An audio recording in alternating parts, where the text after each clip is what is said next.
आज की इस खास चर्चा में स्वागत है। हमारे सामने आज एक दिलचस्प पहेली है। नाम है Regal entertainment and consultants limited. दिलचस्प क्यों? दिलचस्प इसलिए क्योंकि आज मतलब 12 नवंबर 2025 को इस कंपनी के शेयर ने एक असाधारण लगभग अविश्वसनीय उछाल दिखाया है। कितना?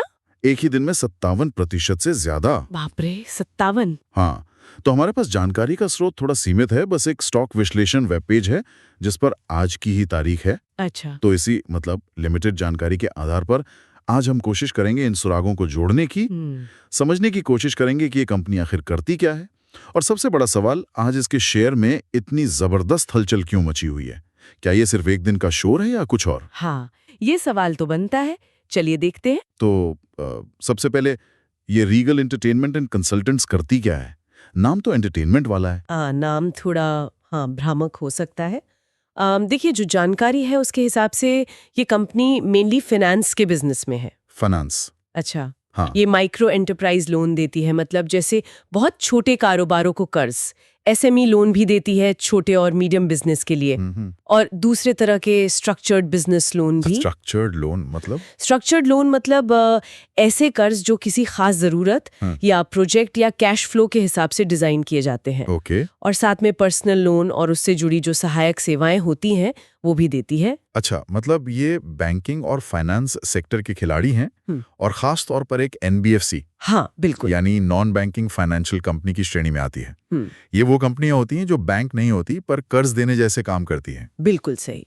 तो ये कंपनी पैसा उधार देने के धंधे में है, बेसिकली छोटे कारोबारियों से लेकर आम लोगों तक। ठीक है। और ये जानना जरूरी है क्योंकि एनबीएफसी सेक्टर की अपनी चुनौतियां और अवसर होते हैं। आपको पता है, खासकर इंटरेस्ट रेट और लोन की क्वालिटी को लेकर। सही काम, ठीक है। तो ये तो हुई कंपनी के काम की बात, लेकिन अब आते हैं उस चीज पर जिसने आज सबका ध्यान खींचा है, इसका शेयर प्रदर्शन। आंकड़े तो मतलब चौंकाने वाले हैं।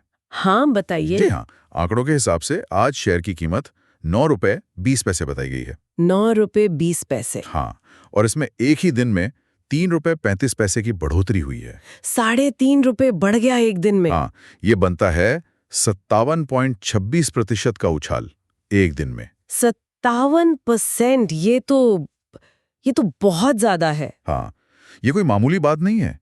सोचिए, किसी ने कल अगर इसमें 1 लाख रुपए लगाए होते तो आज वो कागज पर मतलब 1,57,000 से ज्यादा हो गए होते। कमाल है। और इतना ही नहीं, आज इसने अपना नया 52 सप्ताह का उच्चतम स्तर भी छुआ है। अच्छा, 52 वीक हाई भी आज ही बना। हाँ, मतलब पिछले पूरे एक साल में शेयर आज सबसे महंगी कीमत पर ट्रेड हुआ है। और साथ ही सोर्स में लिखा है उच्च वॉल्यूम के साथ बढ़ोतरी। High volume? हाँ, high volume plus gain today. BSE पर आज का वॉल्यूम 473 बताया गया है। अब ये वॉल्यूम नंबर शायद अपने आप में बहुत बड़ा न लगे, लेकिन इंपॉर्टेंट बात यह है कि इसे उच्च बताया गया है, यानी नॉर्मल से ज्यादा। बिल्कुल। ये 57% का उछाल तो वाकई मतलब असाधारण है।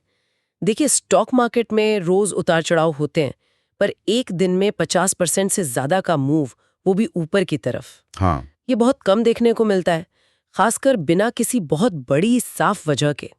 ये सामान्य बाजार की चाल तो बिल्कुल नहीं है। सही। और ये उच्च वॉल्यूम का संकेत भी, जैसा आपने कहा, अहम है।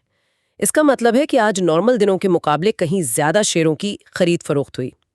बड़े मूव को थोड़ी क्रेडिबिलिटी देता है। अच्छा। ये दिखाता है कि ये सिर्फ कुछ गिने चुने ट्रेडर्स का खेल नहीं, बल्कि इसमें बाजार की भागीदारी ज्यादा है। हालांकि ये नहीं बताता कि ये उछाल टिकाऊ है या नहीं, वो अलग बात है। हाँ, वो तो है। अच्छा, तो ये तो हुई शेयर की चाल की बात। अब देखते हैं कि क्या सोर्स में दिए गए कुछ और इंडिकेटर या स्कोर हमें कुछ और समझने में मदद करते हैं। एक वैल्यूएशन स्कोर दिया गया है जिसे अफोर्डेबल वैल्यूएशन बताया गया है। इसका क्या मतलब निकालें? अफोर्डेबल वैल्यूएशन, बेसिकली इसका सीधा सा मतलब ये होता है कि जब ये स्कोर कैलकुलेट किया गया होगा, तब कंपनी का शेयर मूल्य उसकी कमाई या संपत्ति या बिक्री जैसे जो फंडामेंटल पैमाने हैं, उनकी तुलना में महंगा नहीं लग रहा था। यानी ये स्कोर इशारा कर रहा था कि शायद ये शेयर अपनी मतलब आंतरिक कीमत के मुकाबले वाजिब दाम पर या सस्ते में मिल रहा था। लेकिन एक्सपर्ट, ये स्कोर तो शायद आज के 57% उछाल से पहले का होगा।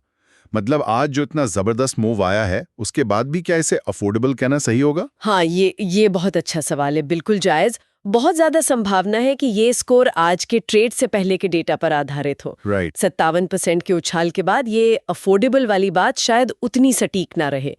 वैल्यूएशन स्कोर अक्सर पीछे देखकर तय किए जाते हैं। तो आज की कीमत पर ये अफोर्डेबल है या नहीं, ये दोबारा जांचना होगा। ये हमें याद दिलाता है कि ऐसे स्कोर स्टैटिक नहीं होते, बदलते रहते हैं मार्केट के साथ। ये बस एक शुरुआती बिंदु हो सकता है, पूरी कहानी नहीं। ठीक है, समझा। अब एक और स्कोर है मोमेंटम स्कोर।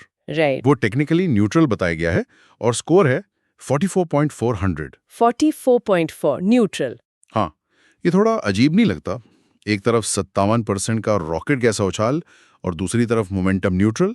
हाँ, ये विरोधाभास है, बिल्कुल है।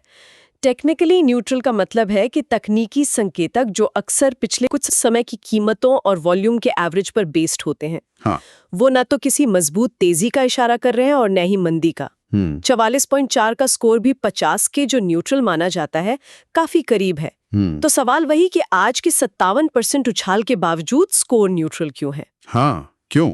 इसके कई कारण हो सकते हैं। पहला, हो सकता है ये स्कोर रियल टाइम में अपडेट ना हुआ हो, आज की हलचल को कैप्चर ही ना कर पाया हो। पॉसिबल है। दूसरा, ये भी संभव है कि ये उछाल इतना अचानक और तेज है, मतलब शार्प वर्टिकल मूव, कि पुराने औसत पर आधारित मोमेंटम इंडिकेटर्स इसे अभी तक एक स्थापित ट्रेंड के रूप में नहीं देख रहे हैं। अच्छा, मतलब तकनीकी तौर पर शायद ये उछाल अभी तक मजबूत या टिकाऊ नहीं माना जा रहा है। ये इस उछाल की स्थिरता पर एक, कह सकते हैं, सवालिया निशान लगा सकता है। यानी तेजी तो दिख रही है, पर तकनीकी पैमाने शायद अभी उसे पचा नहीं पाए हैं या उसे भरोसेमंद नहीं मान रहे। दिलचस्प, बिल्कुल। अब एक और चीज है, ड्यूरेबिलिटी स्कोर, जिसके आगे लिखा है नॉट एलिजिबल। इसका क्या मतलब हुआ? कंपनी ड्यूरेबल नहीं है क्या? नहीं, नॉट एलिजिबल का मतलब ये नहीं कि कंपनी खराब है या ड्यूरेबल नहीं है। अच्छा, इसका सीधा सा मतलब है कि जिस भी तरीके या डेटा से ये स्कोर निकाला जाता है, उसके लिए ये कंपनी योग्य नहीं पाई गई, फिट नहीं बैठती। ओके। क्यों होता है ऐसा? अक्सर ऐसा छोटी कंपनियों के साथ होता है, या जिनका बाजार में इतिहास बहुत कम है, या जिनके पास पर्याप्त पब्लिक फाइनेंशियल डेटा उपलब्ध नहीं है। तो निवेशक के लिए इसके मायने क्या हैं? इसका मतलब है कि कंपनी की लंबी अवधि में टिके रहने की क्षमता, उसकी मजबूती या स्थायित्व का अंदाजा लगाने के लिए जो स्टैंडर्ड पैमाने इस्तेमाल होते हैं, वो यहाँ लागू नहीं हो पा रहे हैं। तो मतलब रिस्क ज्यादा। इससे निवेशक के लिए जोखिम का आकलन करना थोड़ा मुश्किल हो सकता है, क्योंकि आपके पास वो मानकीकृत स्कोर नहीं है जो शायद बड़ी स्थापित कंपनियों के लिए होता है। ये अक्सर स्मॉल कैप या माइक्रो कैप शेयरों की एक पहचान होती है। जानकारी कम, अनिश्चितता ज्यादा। समझ गया। और इसी कड़ी में अगली बात भी जुड़ती है, शायद विश्लेषकों का मूल्य लक्ष्य, यानी एनालिस्ट प्राइस टारगेट। यहाँ लिखा है कोई अनुमान उपलब्ध नहीं, नो एस्टिमेट्स अवेलेबल। हाँ, और ये भी नॉट एलिजिबल वाली बात को ही एक तरह से सपोर्ट करता है। बड़ी जानी मानी कंपनियों पर दर्जनों एनालिस्ट नजर रखते हैं, उनकी रिपोर्ट निकालते हैं, टारगेट प्राइस देते हैं। बिल्कुल। लेकिन छोटी कंपनियों, खासकर माइक्रो कैप स्पेस में, अक्सर बड़े ब्रोकरेज हाउसेस या रिसर्च फर्म्स द्वारा कवर नहीं किया जाता। तो इसका क्या मतलब निकालें? निवेशक के लिए इसका मतलब है, पहला, आपको इंस्टीट्यूशनल रिसर्च का फायदा नहीं मिलता। आपको अपनी रिसर्च खुद ज्यादा गहराई से करनी पड़ती है। मेहनत ज्यादा। हाँ। दूसरा, एनालिस्ट कवरेज न होना कभी कभी शेयर में लिक्विडिटी कम होने का भी संकेत हो सकता है। अच्छा। और तीसरा, जानकारी का अभाव होने से अफवाहों या अटकलों का बाजार ज्यादा गर्म हो सकता है, जैसा कि खैर शायद आज हम देख रहे हैं। जानकारी का अभाव, ये बात तो साफ दिख रही है। सोर्स में एक स्वॉट विश्लेषण का भी जिक्र है। स्वॉट क्या दिया है? बताया है कि 7 स्ट्रेंथ है, 2 वीकनेस है, 0 अपॉर्चुनिटी और 0 थ्रेट। अच्छा, बस नंबर? हाँ, बस इतना ही। कौन सी ताकतें, कौन सी कमजोरियां, कुछ नहीं बताया गया। तो फिर इसका क्या फायदा? बिना विवरण के ये स्वॉट विश्लेषण तो सिर्फ संख्याओं का खेल है। वही तो। क्या वो 7 ताकतें मैनेजमेंट की क्वालिटी हैं, या उनका कोई खास प्रोडक्ट है या डिस्ट्रीब्यूशन नेटवर्क? हमें नहीं पता। हाँ। और वो 2 कमजोरियां क्या हैं? क्या वो कंपनी के छोटे साइज से जुड़ी हैं, या बढ़ते एनपीए से, या किसी खास इलाके पर निर्भरता से? अगर हमें ये पता होता तो हम आज के उछाल को शायद बेहतर समझ पाते। सही बात है। उदाहरण के लिए, अगर एक ताकत असाधारण एसेट क्वालिटी होती तो नतीजों से उम्मीदें बढ़ना स्वाभाविक लगता। लेकिन अभी ये सिर्फ खाली आंकड़े हैं, कोई मतलब नहीं इनका। यही थोड़ी दिलचस्प बल्कि थोड़ी अटपटी बात है। हम्म। वेब पेज पर शायद यूजर से पूछा गया है कि क्या इसे खरीदना चाहिए। अच्छा, वो वोटिंग क्या जैसा कहता है? कुछ। हाँ, और वहां सिर्फ एक वोट दर्ज है। सिर्फ एक? और वो क्या कहता है? खरीदे? नहीं, वो वोट है बेचने का। सेल का? हाँ, यानी 100% वोट बेचने के पक्ष में, वो भी ऐसे दिन जब शेयर 57% ऊपर गया है। हाँ हाँ हाँ, ये वाकई दिलचस्प है।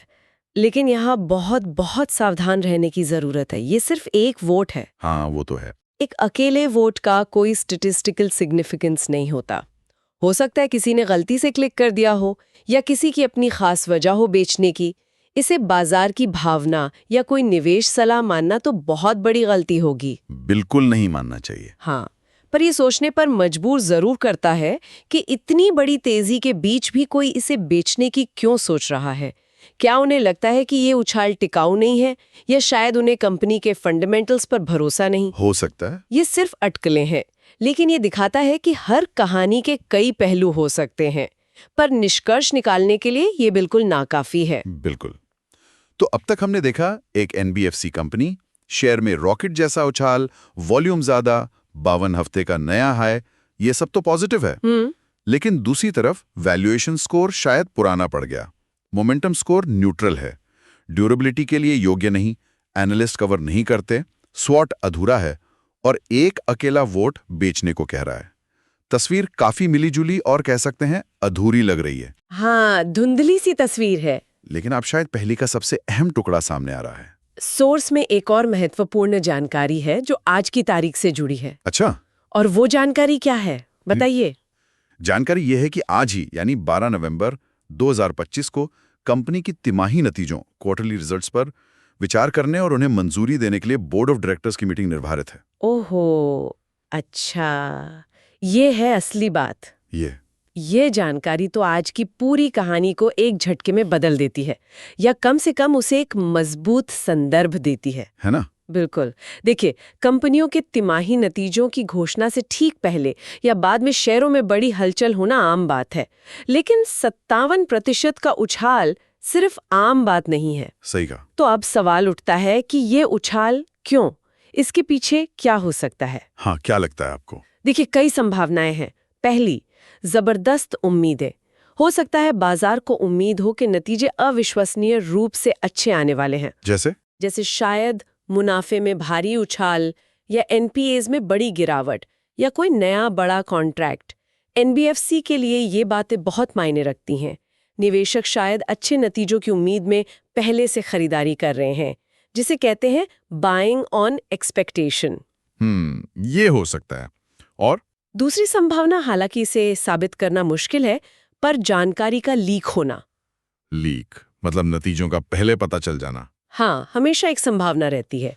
हो सकता है नतीजों या किसी और पॉजिटिव खबर की भनक कुछ लोगों को पहले लग गई हो। ये सिर्फ अटकलें हैं, पर ऐसे असामान्य मूव्स में इसकी आशंका जताई जाती है। ठीक। तीसरा, ये सिर्फ अटकलबाजी भी हो सकती है। नतीजों को लेकर बनी हाइप और स्पेक्यूलेशन का नतीजा।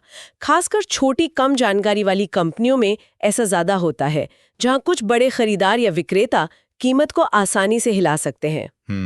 मैनिपुलेशन जैसा कह सकते हैं, या सिर्फ जरूरत से ज्यादा उत्साह। और चौथा, क्या बोर्ड मीटिंग में सिर्फ नतीजों पर ही बात होनी है?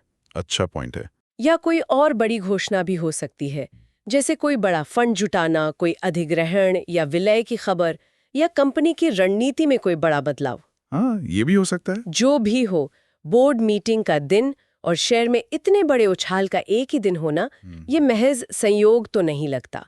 ये आज की गतिविधि का सबसे संभावित ड्राइवर है। अब देखना ये होगा कि नतीजे असल में आते कैसे हैं और क्या वो इस जबरदस्त उछाल को सही ठहराते हैं। बिल्कुल। तो कुल मिला के आज हमने रीगल एंटरटेनमेंट एंड कंसल्टेंट्स के इस एक दिन के स्नैपशॉट को खंगाला। हमें पता चला कि ये लोन देने वाली एक फाइनेंस मतलब एनबीएफसी कंपनी है। हाँ? जिसके शेयर में आज 57% से ज्यादा की विस्फोटक तेजी आई। उसने 52 सप्ताह का नया शिखर छुआ और ये सब ठीक उसी दिन हुआ जिस दिन उसके तिमाही नतीजों के लिए बोर्ड मीटिंग तय है। और वॉल्यूम भी सामान्य से काफी ज्यादा रहा। हाँ, जो इस हलचल में भागीदारी का संकेत देता है। लेकिन साथ ही हमें कई अधूरे या मिले-जुले संकेत भी मिले। वैल्यूएशन अफोर्डेबल बताया गया, पर शायद वो आज के उछाल से पहले का था। मोमेंटम स्कोर न्यूट्रल रहा, जो आज की तेजी से मेल नहीं खाता। कंपनी ड्यूरेबिलिटी स्कोर के लिए योग्य नहीं है Right. और एनालिस्ट भी इसे कवर नहीं करते। हाँ, जो शायद इसके छोटे आकार या सीमित ट्रैक रिकॉर्ड की ओर इशारा करता है। स्वॉट विश्लेषण अधूरा है और एक अकेला सेल वोट ज्यादा मायने नहीं रखता। बिल्कुल। तो ये स्थिति बहुत अच्छे से दिखाती है कि कैसे सीमित जानकारी, खासकर एक बहुत ही घटनापूर्ण दिन के स्नैपशॉट से पूरी तस्वीर देना कितना मुश्किल होता है। सही बात है। आज का ये उछाल क्या नतीजों की वास्तविक उम्मीद पर आधारित है या सिर्फ अटकलों का बुलबुला है? क्या कंपनी के फंडामेंटल्स में वाकई ऐसा कुछ बदला है जो इतने बड़े मूव को जस्टिफाई करे? और सबसे अहम सवाल, क्या ये तेजी टिकेगी? कल क्या होगा? हाँ, वही, क्या ये टिकाऊ है? सोचने वाली बात यह है कि ऐसी स्थितियों में जब जानकारी कम हो, अस्पष्ट हो और बाजार में भावनाओं का ज्वार ऊंचा हो, तब लेनशील रहकर विश्लेषण करना कितना चुनौतीपूर्ण होता है। बहुत मुश्किल। ये हमें याद दिलाता है कि किसी भी निवेश या निष्कर्ष पर पहुंचने से पहले गहरी, विविध स्रोतों से मिली और वेरीफाइड जानकारी कितनी जरूरी है। बिल्कुल, होमवर्क करना बहुत जरूरी है। खासकर तब जब कंपनी से जुड़ी कोई बड़ी घटना, जैसे आज की बोर्ड मीटिंग होने वाली हो। हाँ। आज हमने जो देखा वो एक रोमांचक दिन की महज एक झलक थी। हाँ। इस कहानी का अगला अध्याय क्या होगा? नतीजे कैसे आएंगे? बाजार उन पर कैसी प्रतिक्रिया देगा? और क्या रीगल एंटरटेनमेंट का शेयर अपनी ये ऊंची उड़ान जारी रख पाएगा? हाँ, ये देखना वाकई दिलचस्प होगा। और ये हमें सोचने पर मजबूर करता है कि छोटी, कम जानी मानी कंपनियों में निवेश करना कभी-कभी किसी छुपे खजाने की खोज जैसा हो सकता है। हाँ, पोटेंशियल बहुत हो सकता है। लेकिन साथ ही उसमें जोखिम और अनिश्चितता भी उतनी ही ज्यादा होती हैं। बिल्कुल, रिस्क रिवॉर्ड दोनों हाई होते हैं अक्सर।